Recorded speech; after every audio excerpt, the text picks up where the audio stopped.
ha llegado el momento de conocer las contradicciones y los cabos sueltos para que no te manipulen ni comas cuento, pues vivimos en un misterio aún no resuelto. Los ángeles y demonios ha sido el mayor invento. Muchos creen tener la verdad, pero usemos el razonamiento. No sigas comiendo carreta. Hola, muy buenas tardes, mis queridos oyentes. Qué bueno que están aquí, sintonizando mi programa Mentiras de la Biblia. Aquí donde nosotros escudriñamos, investigamos y llegamos a una conclusión. Nadie está siendo obligado a escuchar este programa. Si tú te encuentras aquí es porque sientes curiosidad, quieres aprender, quieres escuchar a ver qué yo hablo aquí, pues te encuentras en el lugar correcto, porque aquí vamos a desenmascarar todas estas cosas ocultas. Como siempre les repito y les digo, lo que son los ángeles, los demonios, el diablo, Dios, los dioses, nada de eso existe. Todo eso es un invento por el sistema para tenernos controlados y manipulados con una divinidad, metiéndonos terror y miedo. Hoy tengo un tema titulado El Arca de Noé, ¿un mito o una realidad?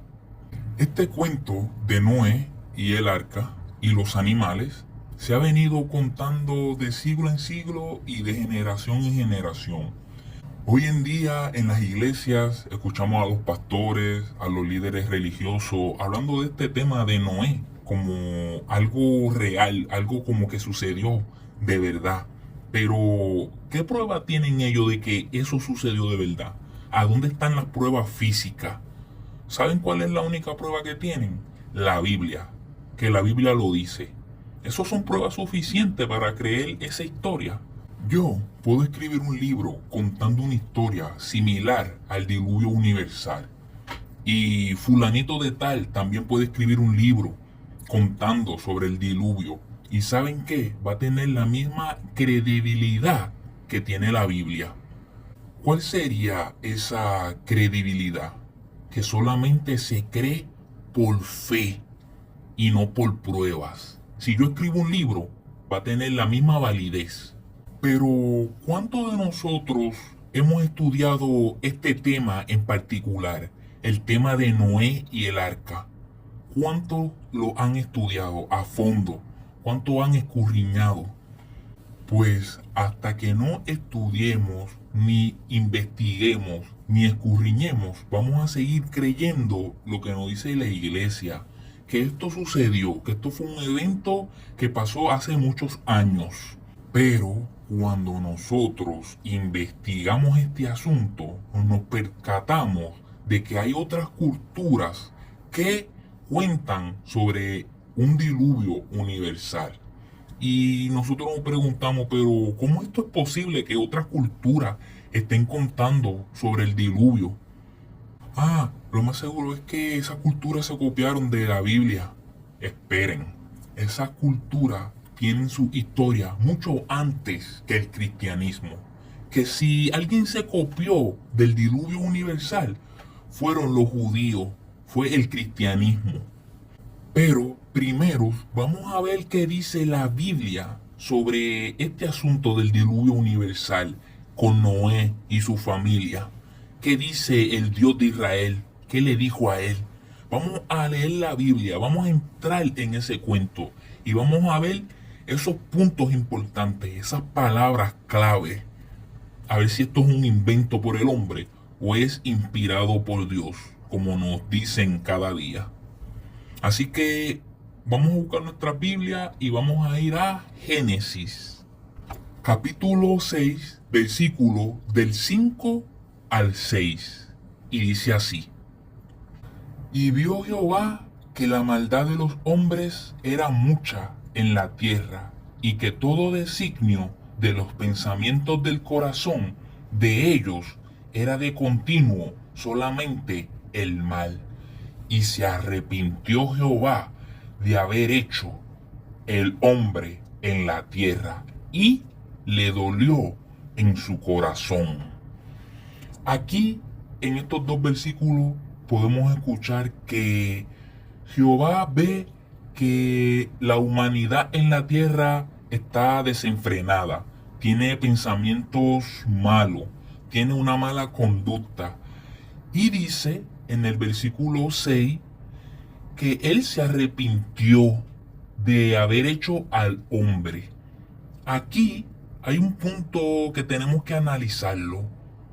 Jehová se arrepintió de haber creado al hombre. ¿Y cómo es eso? Se supone que él lo sabe todo. Es un Dios todopoderoso. Es un Dios que sabe el futuro. ¿Cómo va a ser que él se arrepintió de haber hecho al hombre? Ese Dios sabía que esa humanidad se iba a portar de la manera en la que se estaba comportando. O sea, con malos pensamientos, desenfrenados por ahí. Bueno, el hecho es que él sabía que esa humanidad se iba a portar de esa manera. Él sabía desde un principio de la creación que esa humanidad iban a ser personas desobedientes. ¿Y por qué razón él dice aquí y se arrepintió de haber creado al hombre? O sea, se arrepintió, pero tú sabías que eso iba a pasar. Eso como que no tiene sentido ni lógica. Aquí vemos como que hay una mano humana que no es nada divino. Pero continuemos, vamos a ver qué más encontramos. Vamos a continuar ahí mismo en el capítulo 6, versículo 7. Dice, y dijo Jehová, raeré de sobre la faz de la tierra a los hombres que he creado, desde el hombre hasta la bestia, y hasta el reptil, y las aves del cielo, pues me arrepiento de haberlos hecho. Ok, aquí volvemos y escuchamos esa palabra que él dice, y me arrepiento de haberlos hecho. Pero ¿por qué te arrepientes? Si tú sabías que eso iba a pasar. También dice que va a eliminar a las bestias, a los reptiles y a las aves del cielo. Pero yo me pregunto, yo personalmente, ¿qué culpa tienen estos animalitos del comportamiento del ser humano, del hombre? ¿Qué culpa tenían esos animales de que el hombre fuera un ser desobediente y malvado? Estos animales no tenían culpa de nada. En Romanos capítulo 5, versículo 12, nos encontramos que dice, por lo tanto, como el pecado entró en el mundo por un hombre, y por el pecado la muerte, así la muerte pasó a todos los hombres, por cuanto todos pecaron. Ok, aquí esto viene de generación en generación, este pecado por Adán y Eva, supuestamente. Y por eso heredamos la muerte. Pero, ¿qué culpa tienen los animales? ¿Por qué mueren los animales? ¿Tienen ellos conciencia de lo que hizo Adán y Eva? ¿Tienen ellos culpa de lo que hizo Adán y Eva? O sea, el pecado era para el hombre. Ahí no dice el hombre y los animales. Ahí dice el hombre. Entonces, ¿por qué razón mueren los animales? Los animales deberían vivir para siempre, ya que ellos no tienen nada que ver en este asunto. Muchos dirán, no, lo que pasa es que Adán era la cabeza de todo. Y si él fallaba, ya todos están contaminados. Esa es una interpretación que muchos podrían usar a su favor para justificar este hecho. Aquí se está hablando en Romanos del hombre. El hombre pecó y por eso heredó la muerte. Pero ¿por qué los animales mueren si ellos no tienen nada que ver en este asunto? Ok, ahora vamos a continuar ahí mismo en Génesis, pero el versículo 13, que dice así. Dijo, pues, Dios a Noé, he decidido el fin de todo ser, porque la tierra está llena de violencia a causa de ellos, y he aquí que yo los destruiré con la tierra. Ok, aquí seguimos escuchando de que Dios sigue disgustado con la humanidad y está arrepentido, como dice en los versículos 6 y 7. No sé por qué, porque ya él sabía que eso iba a pasar, pero continuemos. Él quiere eliminar todo lo que hay sobre la faz de la tierra, a todos los seres humanos y a todos los animales, a excepción de Noé y un grupo de animales que se salvaran. Pero si nosotros analizamos y pensamos, ¿de qué le va a valer a Dios eliminar a toda esta gente, a todos estos animales, mujeres, niños? Si cuando se termine el diluvio, Noé y sus hijos con sus nueras van a poblar otra vez la tierra, van a tener hijos, van a tener descendencia y la tierra se va a volver a poblar.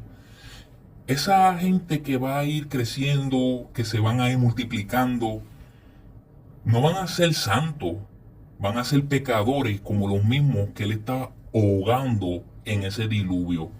Van a ser malvados, van a tener pensamientos malignos, van a ser desenfrenados, no van a ser diferentes, porque ellos llevan el pecado de Adán y Eva, como los mismos que él está ahogando en ese cuento. Él podrá mandar 100 diluvios y salvar a 100 familias para que pueble otra vez la tierra, y va a volver a pasar lo mismo. Van a ser desobedientes, van a ser personas desenfrenadas, van a ser personas con malos pensamientos. ¿Por qué? Porque las personas no son el problema es Satanás. Y les repito, él podrá mandar 100 veces este diluvio y salvar 100 familias, y va a volver a pasar siempre lo mismo, porque las personas no son el problema es Satanás. Aquí, para que él resuelva el problema, es eliminar a Satanás. ¿Por qué no elimina a Satanás y evita mandar un diluvio como este?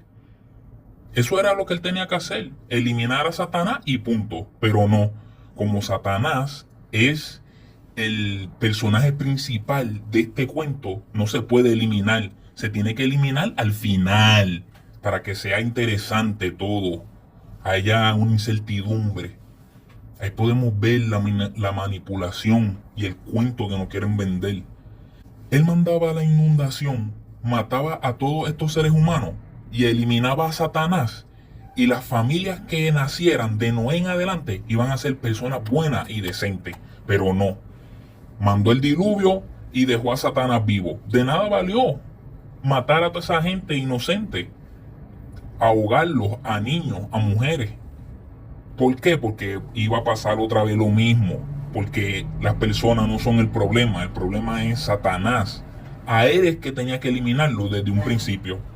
Ok, ahora vamos a leer ahí mismo en Génesis capítulo 6, versículo 8, que dice: pero Noé halló gracia ante los ojos de Jehová.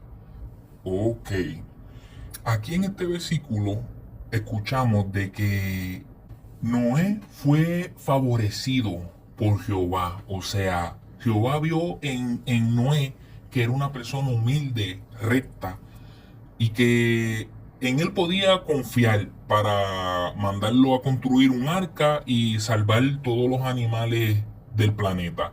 Pero si nosotros pensamos y analizamos, del mundo entero solamente había un solo hombre recto e intachable. Eso es imposible. Ok, según cuenta el cuento, el mundo estaba lleno de gente malvada y gente desenfrenada. Pero del mundo entero solamente había una sola persona, que era Noé. Debían haber otras personas también rectas e intachables. Si el único recto e intachable era Noé, ¿por qué los hijos de Noé se salvaron? Y las nueras y su esposa. Esas personas entonces eran malvadas también y no eran como agradables a los ojos de Dios. Pero sin embargo se salvaron en el arca. Ahora vamos a continuar ahí mismo en Génesis capítulo 6, versículo del 14 al 15. Dice así: Hazte un arca de madera de gofer, harás aposentos en el arca, y la calafatearás con brea, por dentro y por fuera. Y de esta manera la harás: 300 codos la longitud del arca, de 50 codos su anchura, y de 30 codos su altura. Ok, aquí él lo manda a construir un arca. Le dice que use la madera de gofer y le da unas instrucciones con unas medidas. Le dice que de longitud, o sea, de largo, que sea de 300 codos, que viene siendo en pie 450. 150 codos de anchura, de ancho, que en pie vienen siendo 225 pies. Y 30 codos de altura, que vienen siendo 45 pies. Esas fueron las medidas que Dios le dio para que Noé construyera el arca. Pero si nosotros pensamos y analizamos, ¿para qué Dios necesita a un pobre hombre anciano que casi no tiene fuerza y pone a construir un arca? Él, teniendo los poderes para crear esta arca, pone a un anciano a construirla. Esto es algo como que no tiene mucho sentido ni lógica. Yo, teniendo el poder que puedo crear el arca, mejor pongo a un anciano a pasar trabajo. Algo que no tiene sentido ni coherencia. Ok, ahora vamos a seguir en Génesis capítulo 7, versículo del 13 al 15. Y dice así: En este mismo día entraron Noé, Sem, Can y Jafet, hijos de Noé, la mujer de Noé y las 3 mujeres de sus hijos, con él en el arca, ellos y todos los animales silvestres según su especies, y todos los animales domésticos según su especies, y todos los reptiles que se arrastran sobre la tierra según su especie, y toda ave según su especie, y todo pájaro de toda especie. Vinieron pues con Noé al arca de 2 en 2 de toda carne en que había espíritu de vida. Ok, aquí nosotros pudimos escuchar del 13 al 15 que Noé, su esposa, sus 3 hijos y sus 3 nueras entraron al arca. Pero volvemos y hablamos de lo mismo que hablamos hace un rato. No era Noé el único que Dios vio como recto e intachable. ¿Qué hacen los hijos de él aquí? Su esposa, sus nueras. En el mundo entero, Noé no podía ser el único recto e intachable. ¿A dónde están esas personas que eran buenas, seguro? Que eran humildes, que eran obedientes. Porque ya cometieron un fallo, ya Dios los va a matar, los va a eliminar. Por eso nosotros nos percatamos aquí de que esto es un cuento, porque él no podía ser el único bueno sobre la faz de la tierra. Además, aquí con los animales que entraron al arca, ¿de a dónde llegaron estos animales? Los animales que se encuentran en América del Norte, en Centroamérica, en el Caribe, ¿cómo llegaron a donde se encontraba el arca? Porque tenían que cruzar el mar. ¿Cómo llegaron ahí? Esa es una pregunta que tú te la debes de hacer y usar el razonamiento. Y no nos olvidemos también de los animales que viven en el polo sur y en el polo norte. ¿Cómo llegaron ahí? ¿Por avión? ¿En barco? Ahora pasemos a Génesis capítulo 8, versículo 6, que dice lo siguiente. Sucedió que al cabo de 40 días abrió Noé la ventana del arca que había hecho. Ok.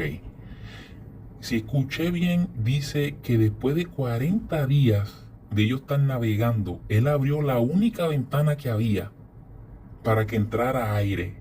Y esos 40 días que ellos tenían ahí ya, ¿cómo estaban respirando? Con todo ese olor de excremento, con todos esos animales, porque no eran 1000, ni 2000, ni 5000, ni 20,000. Eran millones de animales, o sea, muchos animales. No eran 2 o 3. Había demasiado excremento. ¿Cómo ellos podían respirar si la ventana estaba cerrada? Y eso no es lo único. Hay que pensar también qué estaban comiendo los animales, qué estaban dirigiendo, o sea, cuál era su alimento. Aire, paja. Los animales carnívoros, ¿qué estaban comiendo? ¿Estaban en un sueño profundo? No, esos animales se supone que tenían que tener comida. Y la comida se desintegra, se daña si no está en un sitio bien almacenada. El alimento que llevaban para estos animales, ¿a dónde lo pusieron con tantos animales? ¿Y cómo hicieron para que no se dañara esos alimentos? Esas son preguntas que te tienes que hacer y usar el razonamiento. Nos damos cuenta de que esto es un cuento, que esto nada es real. También tenemos que preguntarnos y hacer este cuestionamiento. Después que los animales salieron del arca de Noé, ¿cómo llegaron a su hábitat natural? Otra vez, los animales que vivían en el polo sur y en el polo norte, ¿cómo cruzaron el mar? Y los otros animales que solo son de continente americano, ¿cómo llegaron? Y las bacterias, ¿cómo sobrevivieron? Los animales marinos que son de agua dulce, ¿cómo sobrevivieron a la agua salada? O los animales marinos que son de agua salada, ¿cómo sobrevivieron a la dulce? Eso es un cuestionamiento y algo que tenemos que ver. Ok, ya hemos llegado al momento que todos hemos estado esperando. Esas similitudes que hay con este cuento en otras culturas. Yo las voy a estar tocando aquí brevemente porque son muchas y no tengo el tiempo para entrar en detalle. Ok, voy a comenzar con la cultura sumaria. En la cultura sumaria encontramos al dios Enlil, el dios que se enojó con los humanos y envió el diluvio. Enki, el dios que no estaba de acuerdo con el decreto de Enlil, se lo reveló a Sisudra. Sisudra es el hombre que se encuentra en la tierra. Enki se lo dijo a Sisudra: mira, Enlil va a enviar un diluvio a la tierra porque está enojado con ustedes. El diluvio fue enviado por los dioses para destruir a la humanidad. Sisudra fue elegido por Enki porque era conocido por su humildad y obediencia. En el diluvio, el barco de Sisudra fue sacudido por las grandes aguas. Después del diluvio, An y Enlil le dieron a Sisudra aliento eterno para preservar a los animales y la semilla de la humanidad. Como pudimos escuchar el parentesco que esto tiene con la historia de Génesis en la Biblia, hay un Dios que se molesta con la humanidad y decide enviar un diluvio para eliminarlos. Hay otro Dios que se llama Enki, que él no estaba de acuerdo con eso, fue y les reveló lo que Enlil iba a hacer. Fue y se lo reveló a Sisudra. Ese es el hombre que él vio que era recto e intachable, por decirlo así. Y lo preparó advirtiéndole sobre este diluvio y pudo sobrevivir. Al final, Enlil y An le dieron aliento eterno a Sisudra para que preservara a los animales y la semilla de la humanidad. Esta historia que yo le estoy contando, la historia del diluvio sumeria, es más antigua que la del arca de Noé, de la que aparece en el libro, en Génesis. Ahora voy a continuar con el diluvio que cuentan la cultura hindú. La historia del diluvio en hindú se encuentra en textos como el Satabhata, Brahmana y los Puranas. Esos son los libros de ellos, de los hindú. El avatar Matsya del Vishnu, una encarnación de Vishnu en forma de pez, le advirtió a Manú que el mundo sería destruido por un gran diluvio. Manú construyó un barco gigante. El pez guió el barco de Manú hasta la cima de una montaña. Cuando las aguas retrocedieron, Manú realizó un sacrificio ritual. Manú y su hija repoblaron la tierra. El diluvio hindú se diferencia de otros relatos de diluvio en el que el agua no proviene de las nubes, sino de una creciente del océano.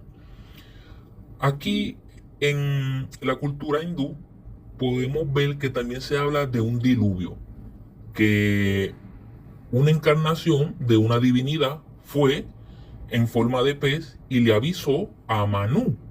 Y Manú, al estar enterado de lo que iba a suceder, construyó un barco gigante en la que pudo sobrevivir. Luego de eso, dice que Manú y su hija repoblaron la tierra. Aquí podemos escuchar en esta historia de los hindú también que se habla de un diluvio. Aquí ellos no mencionan de que la lluvia cae de las nubes, sino que es del mismo océano que proviene todo. Pero el punto y la énfasis es mostrarles que ellos también hablan de un diluvio. Todas estas culturas tienen su historia sobre un diluvio. Yo solamente le he traído en el día de hoy 4 culturas que hablan del diluvio, pero hay más. Lo que pasa es que el video se haría bastante largo si yo hablaría de todas esas culturas y sus diluvios. Así que podemos ver que la Biblia, el Génesis, no es el único libro que cuenta sobre un diluvio universal. No, hay otras culturas que nos cuentan sobre su diluvio y de un hombre que sobrevivió y que fue bendecido y que pobló la tierra. Pero continuemos. Ahora voy a continuar con la cultura griega. Zeus castigó a la humanidad por el robo del fuego del Olimpo por parte de Prometeo. Prometeo advirtió a su hijo Deucalio sobre el diluvio y le pidió que construyera un arca. Deucalión y Pirra entraron en el arca y flotaban sobre las aguas durante días y noches. El arca se posó en la cima del monte Parnaso. Deucalión y Pirra rezaron en el templo de la diosa Temis para que Zeus concediera su petición de crear una nueva humanidad. Temis le dijo que arrojaran los huesos de su madre detrás de ellos para crear una nueva raza humana. Deucalión arrojó piedras que se convirtieron en hombres y Pirra arrojó piedras que se convirtieron en mujeres. Como podemos escuchar aquí en esta historia de los griegos, también tienen un diluvio, una inundación. En este caso es Zeus el que envía esa inundación, ese diluvio, porque Prometeo robó el fuego del Olimpo. Pero Prometeo va a la tierra y le advierte a su hijo Deucalión sobre un diluvio y le dice, oye, construye un arca. Y él construyó un arca. Entró al arca él y Pirra. Pirra, al parecer, era su pareja. Y pasaron noche y día en el arca flotando. Es muy parecido a la misma historia de Génesis, la misma historia hindú, la misma historia sumaria. Y para finalizar, vamos a ir a la cultura indígena. En la mitología mapuche, el diluvio fue causado por la serpiente Kai Kai, quien golpeó el agua con su cola tras ver que los humanos eran desagradecidos con el mar. Kai Kai, una serpiente marina, golpeó el agua con su cola y provocó un diluvio. Los mapuches huyeron a los cerros para salvarse. Tren Tren, una serpiente terrestre, ordenó a los cerros que aumentaran su altura para contrarrestar el Kai-Kai.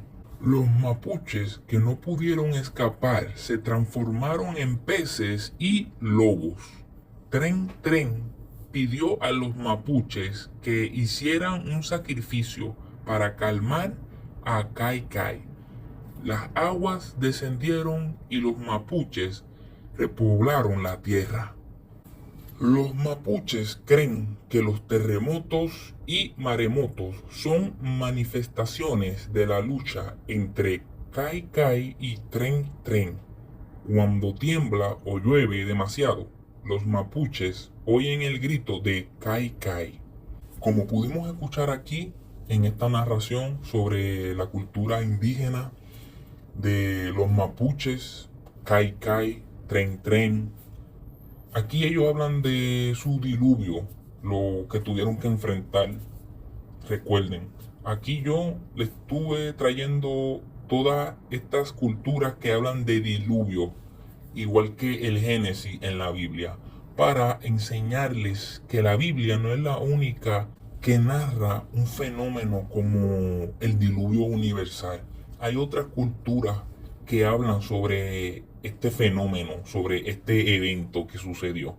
Ya ustedes tienen una idea de lo que se habla aquí en el cuento de Noé, el arca, los animales y las diferentes historias de diferentes culturas. Como les dije, aquí solamente le traje 4, pero hay muchas más. Hay que seguir investigando, hay que seguir estudiando, averiguando, a ver qué más se aprende sobre este asunto. Yo no me lo sé todo.